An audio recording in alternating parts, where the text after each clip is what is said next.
don't know, but it's so crazy to even think about. So after waiting for a while, he started to worry that it was taking too long for the living room to fill up with these fumes. He was also afraid that she was going to wake up in the middle of all of this. And if she did, then what? He couldn't kill her any other way, or it would be obvious that she was murdered and that it wasn't self-inflicted. So he carefully moved the hose closer to her. And then he tucked it underneath the quilt that she was laying underneath as a blanket.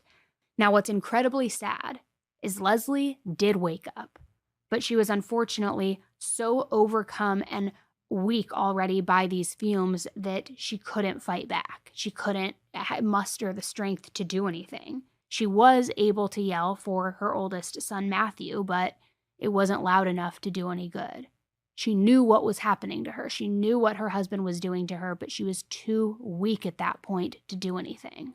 And the entire time that she was trying to call for her son and trying to muster up the strength to move, Colin was just watching from the living room doorway, having the door just cracked open enough to where he could see everything. Then, once he was sure that Leslie was dead, he went over, turned off the ignition of the car, and he waited 15 more minutes before going over to her body because he wanted to be sure that he wouldn't accidentally take himself out in the process and be overcome by the fumes. So he picked up Leslie's body and he put it in the trunk of the car. Then he threw a bedsheet and a bike on top of her, trying to hide her body and conceal it.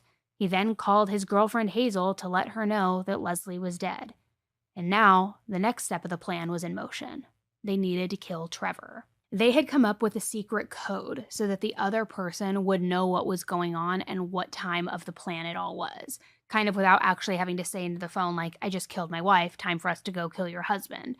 So Colin would call Hazel, but hang up before the first ring, so that the only thing that Hazel would hear on her end is a click. Now that's how it was described, because remember, this was a landline thing at the time, not a cell phone. So once Hazel heard the click that night, she knew that Leslie was gone and that Trevor would be next.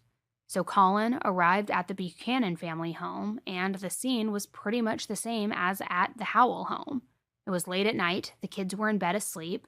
Trevor was sleeping in his bedroom while Hazel snuck off to meet Colin outside and go over the plan. Now, Hazel didn't want to be the one to set everything up, which I don't know if she thought that that made her any less responsible for what happened, but for whatever reason, she decided to sit in the room next to the bedroom while Colin did all of the dirty work in the plan. So Colin tried to set everything up like he had done with Leslie. He placed the hose on the pillow next to Trevor's head and then sat in the doorway, just waiting for the effects and the fumes to kick in, hoping that Trevor wouldn't wake up. And again, just as reckless as before, with all of the kids still inside the house. Now, the difference between Leslie and Trevor is that Trevor did wake up like Leslie, but he was strong and he fought. He was half asleep and still a little groggy, but he was able to lift his head off the pillow and look around, and he was very confused by the hose that was just sitting next to his face. He also was confused why Hazel wasn't in bed next to him. But before he could figure out what was happening, Colin stormed into the room, grabbed the hose, and he tried to put the bedsheet over Colin's head.